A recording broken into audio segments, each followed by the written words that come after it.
The game is afoot. Not a word. Into your clothes and come.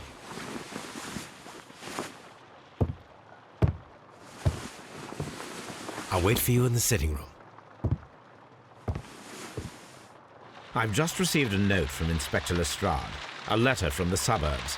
He is in need of my presence. Whenever he has asked for my assistance, it has always turned out to be entirely justified.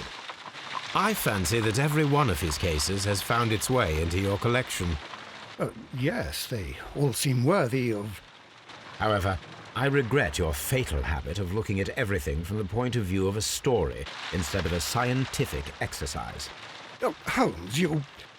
I beg your pardon, I digress. It would be much better to examine this letter than to try to convince you.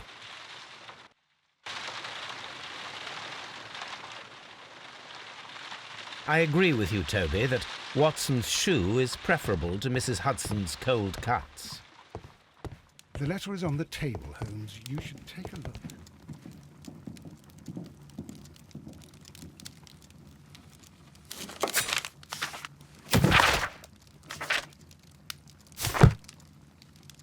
The letter is on the table, Holmes. You should take a look.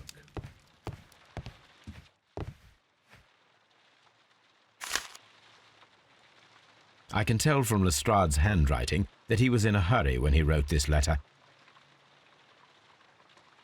A wax seal with the monogram E.B.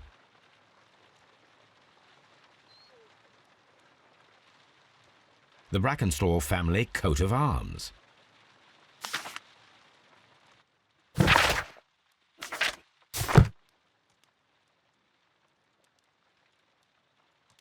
So, what is it, Holmes? Promising, as always. It appears to be a case of murder. So you believe that Sir Eustace is dead? I should say so. Lestrade wouldn't have sent for me for less.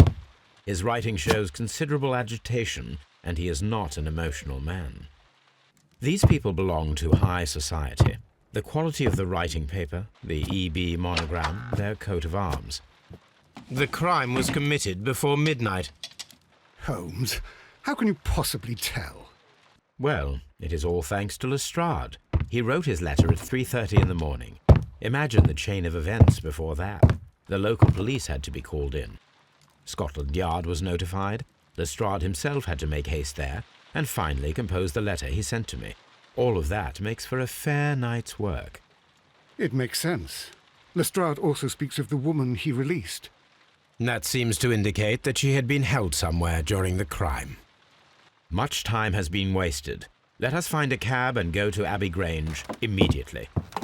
I live in hope of an interesting morning.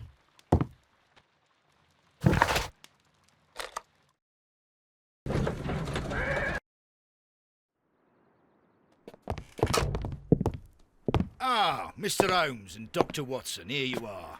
I'm very glad that you have come, but perhaps I should not have troubled you after all. And why is that? Lady Brackenstall has come to her senses, and she has given so clear an account of the affair that there is not much left for us to do. You remember that Lewisham gang of burglars? What, the three Randalls? Exactly. The father and two sons. It's their work. They stole a silver service, which is of great value. Sir Eustace Brackenstall is dead, then? Yes. His head was knocked in with his own poker. A violent act of aggression. Yes, the poor lady. She has had a most dreadful experience. She was assaulted and tied to a chair.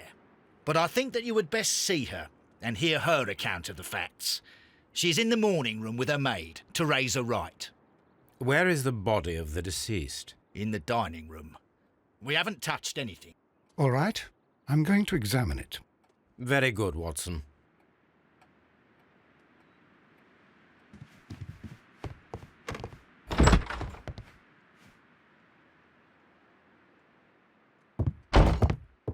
Ladies, allow me to introduce myself. My name is Sherlock Holmes. I'm assisting Inspector Lestrade in this investigation. Mr. Holmes, I am the wife of Sir Eustace Brackenstall. We were married only a year ago. I am sorry for your loss. Please accept my deepest condolences. I suppose that it is no use my attempting to conceal that our marriage has not been a happy one. I fear that all would tell you that, even if I were to attempt to deny it. Can you describe to me the events of yesterday evening? Is it really necessary? I have already told Inspector Lestrade all that happened.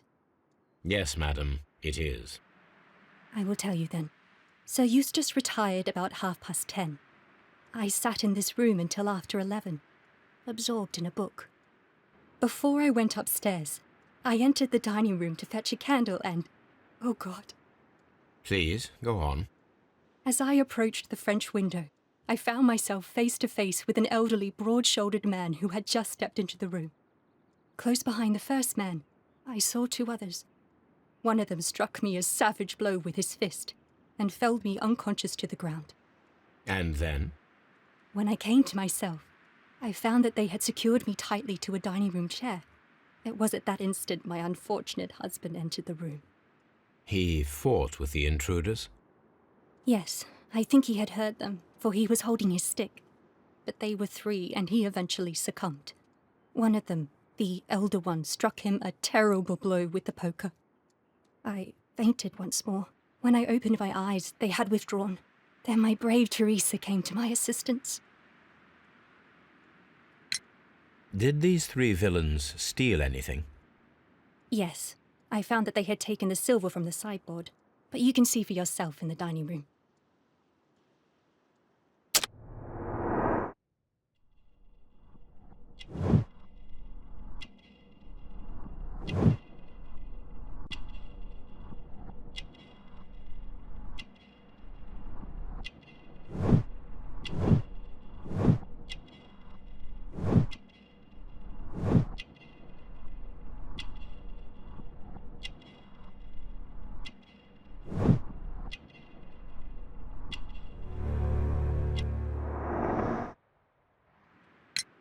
You mentioned that your marriage was not a happy one. Was there anything specific that was troubling you? He was not a nice man when he was drunk, and he suffered from dark moods, but nothing else.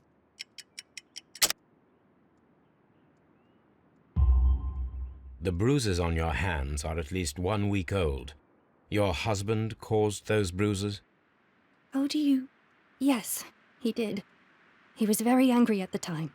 Out of control. Again. Sir Eustace was a drunkard. To be tied to such a man for life is worse than death. Your ladyship?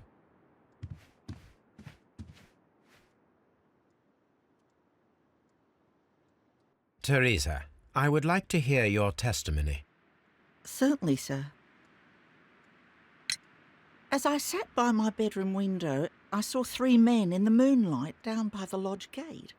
But I thought nothing of it at the time. Oh, if I'd known. And then? I went to bed, and it was more than an hour after that I heard my mistress scream.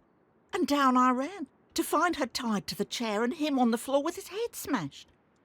That's all I know.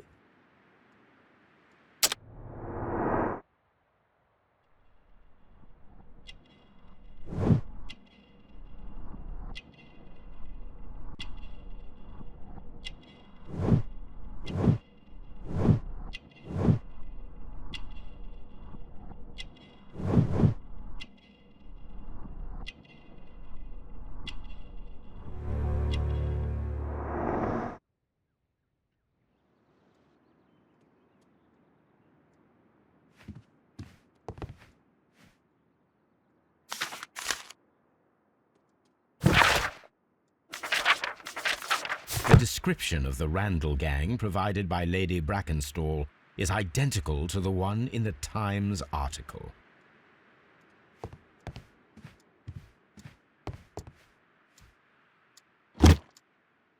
This photograph of Lady Brackenstall and her maid Teresa was taken at a port, but which one?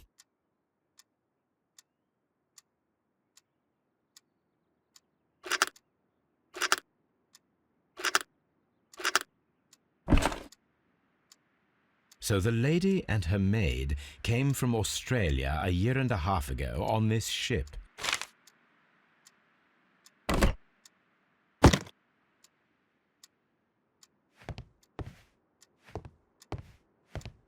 A trapper's hut.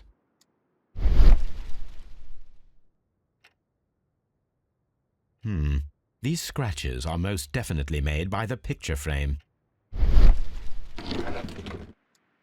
This is Sir Eustace's safe. There may be something important inside. I must ask Lady Brackenstall to open it.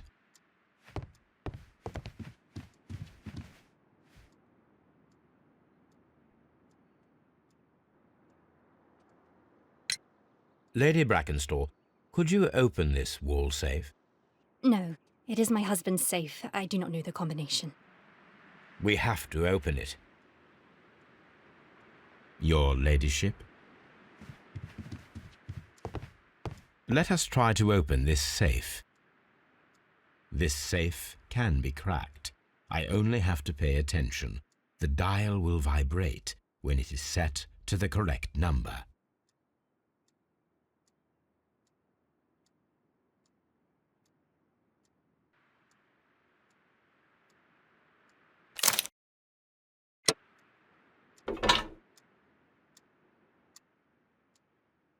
Antique coins, possibly of value, but they're scattered without care.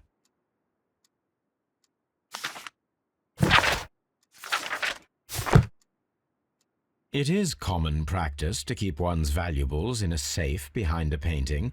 It should not really pose a challenge for a criminal.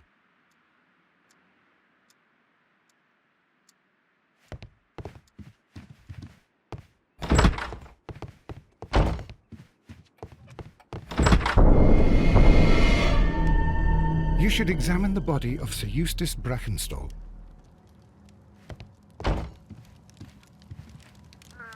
So, Watson, what have you learned from examining Sir Eustace's body?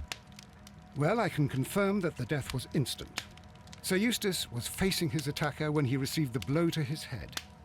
There are no other apparent injuries.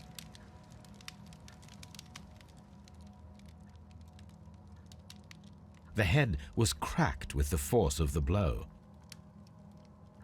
That must be the murder weapon.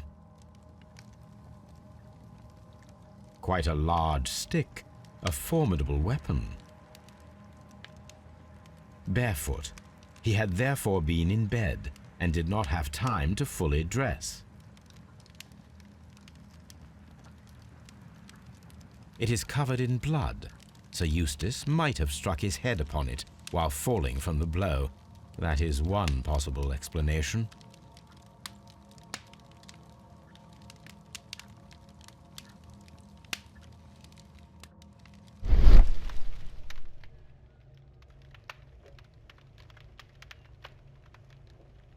It appears that the bell rope was cut by someone taller than me.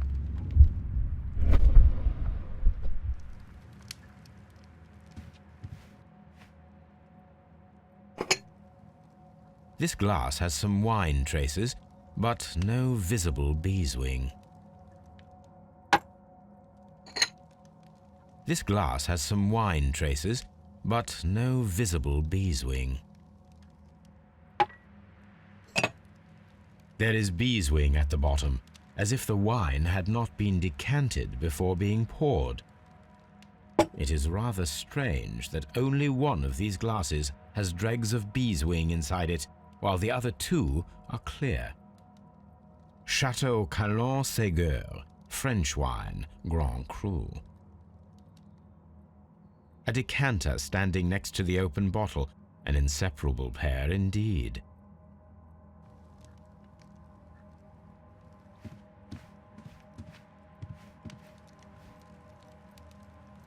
Sailor's knots. That's interesting. This rope was handled by the murderers. We need a scent hound to follow their trail. I will take it with me. This is the chair that Lady Brackenstall was tied to.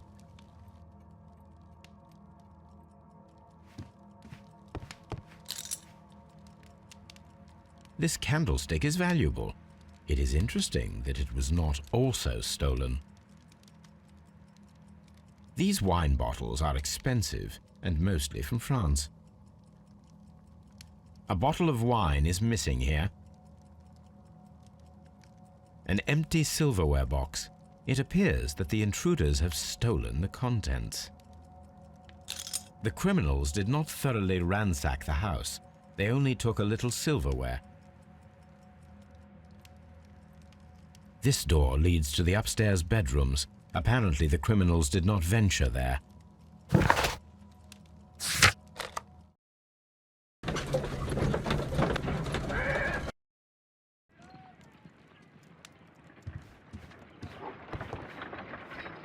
Come on, Toby. We need the best nose in the British Empire on this case.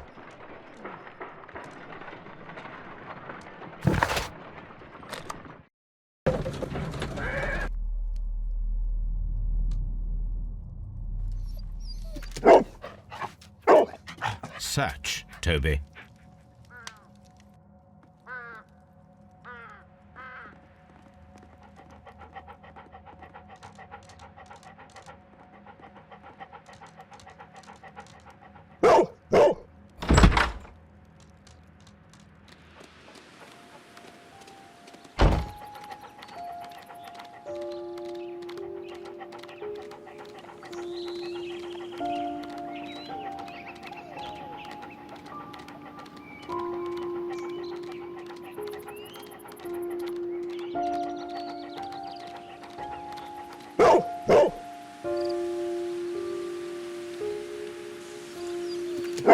The intruders entered the shed for some reason when they were making off with the silverware.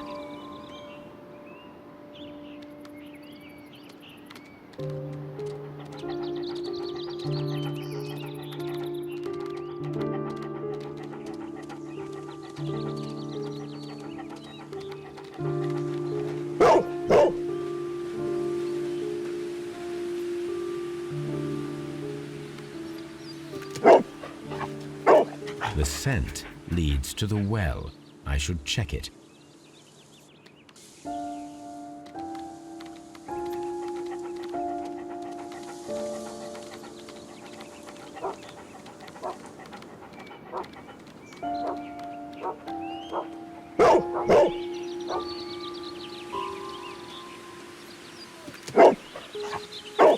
The intruder's trail is lost behind this wall.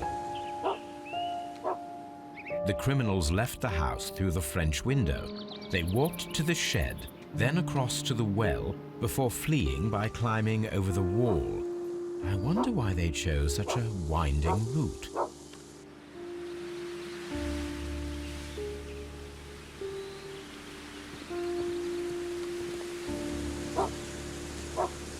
The intruder's trail is lost behind this wall.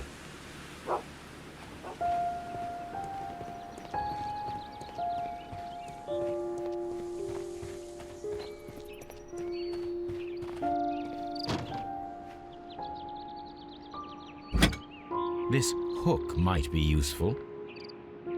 Bags of seed. Some empty bags were recently moved. Small gardening tools. Nothing of great interest. This old suitcase sounds hollow. It must be empty.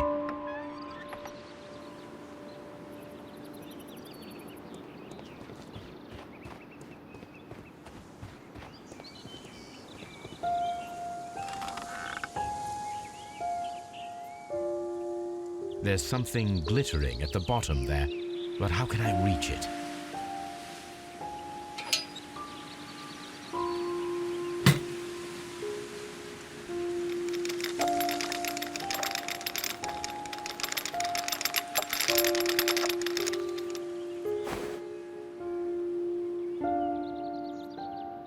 Silverware. This is hardly a coincidence.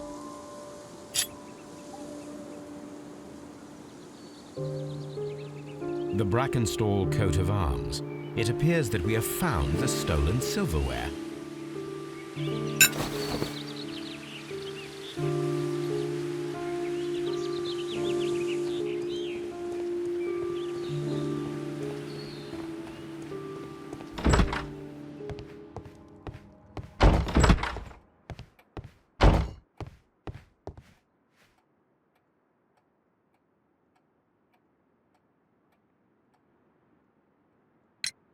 What do you know about Sir Eustace, Inspector? What was his reputation? A charming man when sober, but an absolute demon when he was drunk. In such moments he was apparently capable of anything. Why, once he splashed fuel on Lady Brackenstall's dog and set it alight. Another day he threw a decanter of wine at Miss Wright's head. The alcohol seemed to madden him. To the point that we were forced to intervene several times to avoid a scandal. Inspector, I have recovered the stolen silverware. You are a wizard, Mr. Holmes. And where is it? In the garden well. Excuse me? Unique, isn't it? Rather absurd. What is the point of stealing silverware and then throwing it down into a well? Perhaps it was used as a temporary hiding place, or simply the thieves wanted to get rid of it. It is up to us to solve this mystery.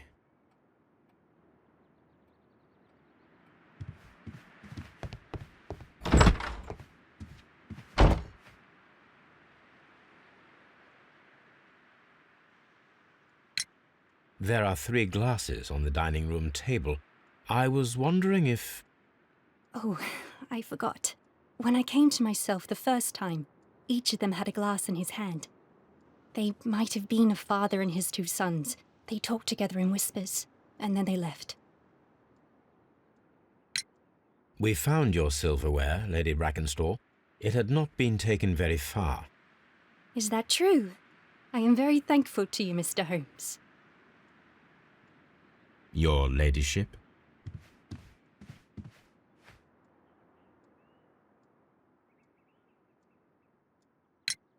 Sir Eustace's doctor speaks of his violent behaviour. Yes, Sir Eustace was an extremely violent man. A detestable human being, to be more precise. It is true that he once threw a decanter at me, and all because I dared to stand up to him in defence of my mistress. Sly devil. God forgive me that I should speak of him so now that he's dead, but a devil he was, if ever one walked the earth. We met him only 18 months ago. She'd only just arrived in London. Yes, it was her first voyage. She'd never been from home before. Wonder with his title and his money and his false London ways. If she made a mistake, she has paid for it, if ever a woman did. She doesn't have any friends here, so it was specially hard for her. We found your mistress's silverware. Oh, that's good news. You really are as clever as they say. Indeed.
Well, Inspector, this case proved to be a simple one after all. You think it's the Randall gang, then? Yes. I'll put my men on it straight away. I'll leave that to you, Inspector. After all, you have handled this matter quite brilliantly. Oh, thank you, Mr. Holmes. I do appreciate it.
I have reached my conclusion, Lestrade.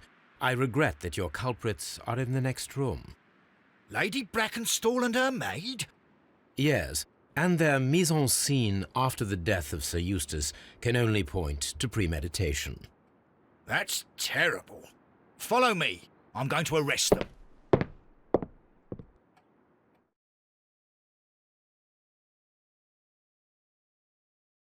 Ladies, I must arrest you both for the murder of Sir Eustace. What? But that's impossible. We are innocent. Madam! You'll tell that to the judge. Come with me now. You were making a serious mistake, Inspector. You too, Mr. Holmes, which is rather surprising of you. Or rather, impossible.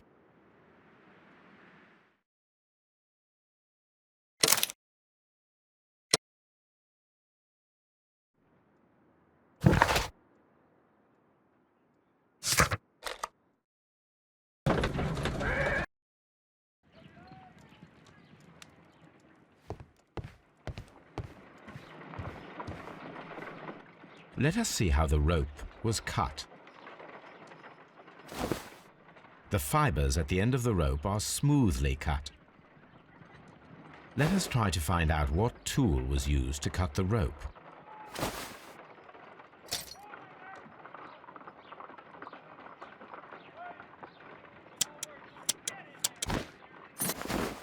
The fibers from this cut appear to be different.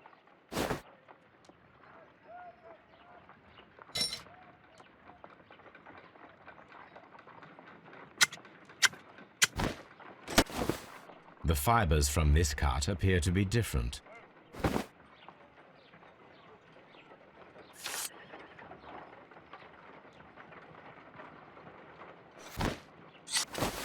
If I cut the rope with a knife, it matches the original.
Here it is.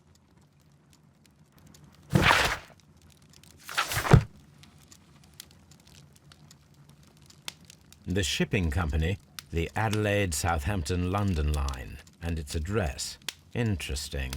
It must be the place where they keep the records, including the one for the crew of the Rock of Gibraltar. I think that if you pretend you're from Scotland Yard, they'll give it to you without any problems. But I have another solution. I'll call in the specialist.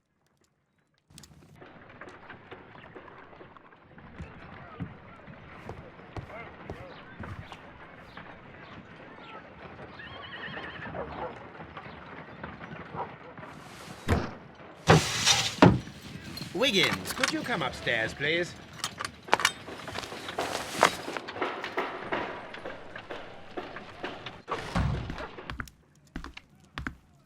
At your service, Mr. Holmes.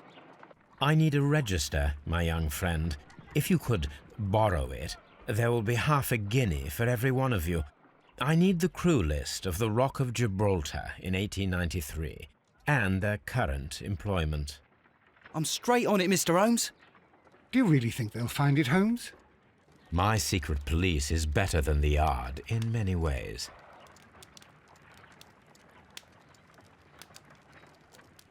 Here it is, Mr. Holmes. But we can't take it back. It's too risky. Put it on the table. I'll take care of it. Good work, young Wiggins.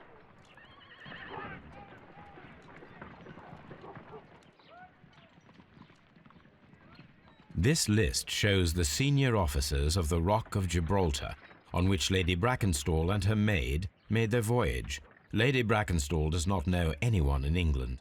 This must mean that someone on this list is our mysterious visitor.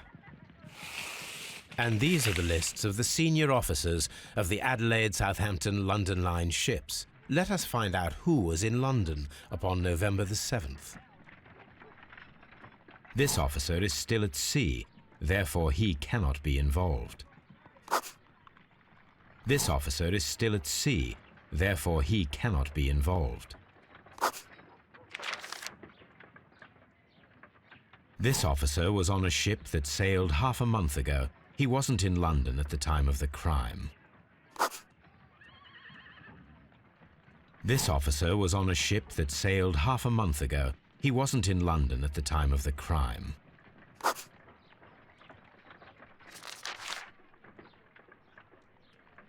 Mr. Jack Crocker was in London upon the date of the crime, and he is due to depart in 2 days.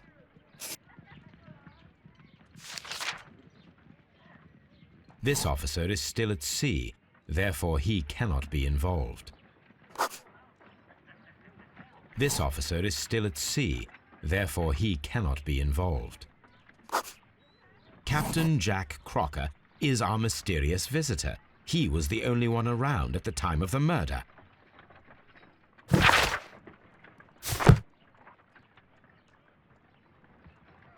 This Crocker, do you think... It would be interesting to meet him. Our young friend should be able to find him.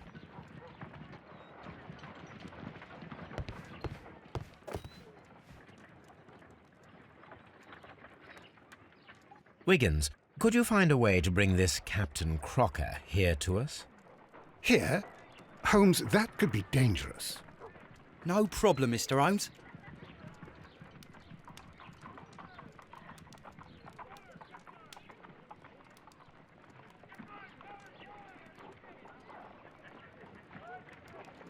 Mr. Holmes, I was informed that you were looking for me, and I'd like to know why.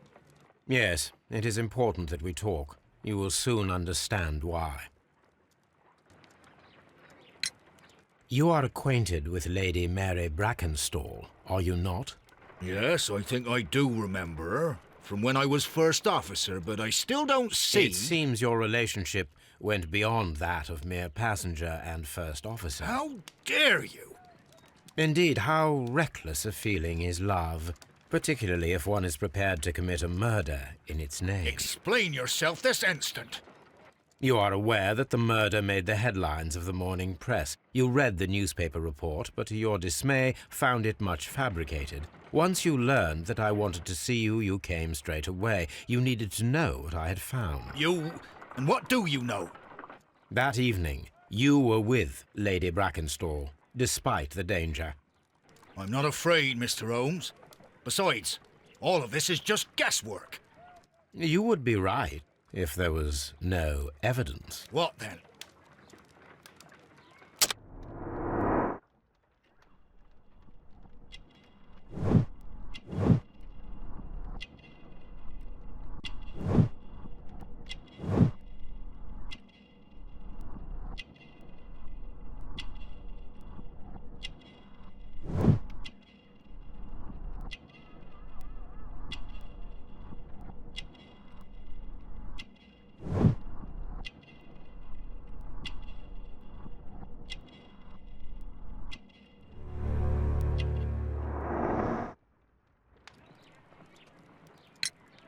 Lady Brackenstall was tied to a chair on the night of the murder. And it was you who tied her up. You call that evidence?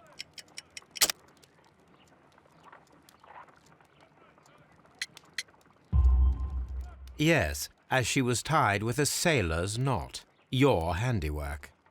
So, it's a sailor who's done it. That proves nothing, Mr. Holmes. I'm not the only sailor in London right now. Your theory is flawed anyway. On the night of the murder, I was aboard the Sharp. I was supervising the repair of a porthole. At night? It was an emergency. There was a leak. You can ask the ship's carpenter. He can confirm. I'm sure that he can. Perfect. In that case, we have nothing more to talk about. Good evening, gentlemen. Holmes, what should we do now?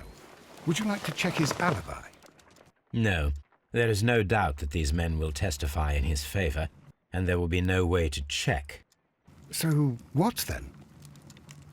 So, we must work with what we have. We have all the puzzle pieces. Now I understand why you dissected the bell rope.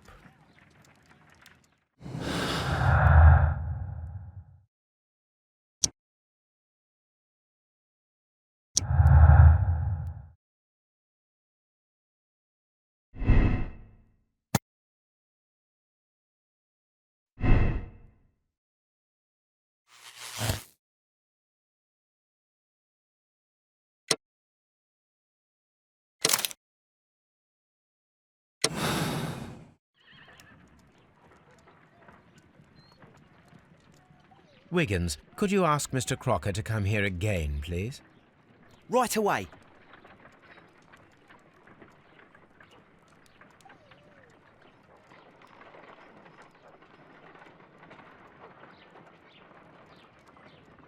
Why did you make me come here again, Mr. Holmes?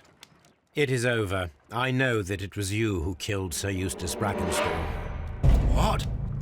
I know, because of the height at which the rope was cut.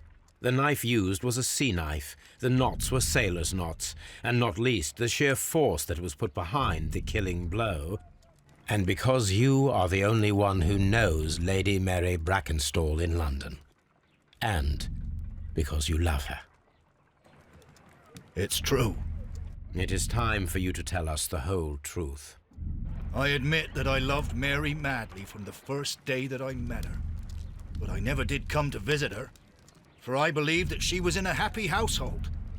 When I talked to her maid, who told me everything, I was insane with rage. I was due to set sail for 6 months away. I wanted only to see her again. But it turned into a damnable nightmare when he barged in. He dared raise his hand to her. He was not even worthy of licking her boots. Oh, I regret nothing. I admit I killed the monster out of love for her. She will forgive me if she is able. Lady Brackenstall already forgave you. She said nothing. Mary. But that makes her an accomplice as well as her maid. It places her in danger yet again. Mr. Holmes. You would not have managed to protect her. Till I die, do you hear me? Here is a letter that sets everything clear, and it is the one that should be disclosed to the police. I am the only culprit. Mary had nothing to do with it. Now it is time to end this.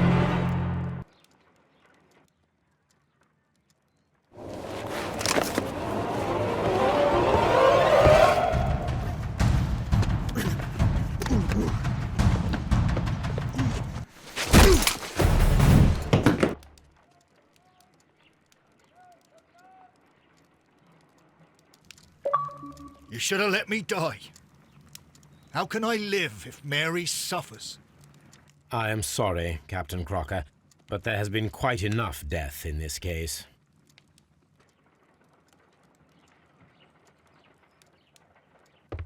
Inspector, I give you Sir Eustace's killer. He tried his best to perform his own justice. Well, I'm not surprised. Yes, it was me. I confess. Here is a piece of evidence that can be used in court. Perfect. A case that went smoothly for once.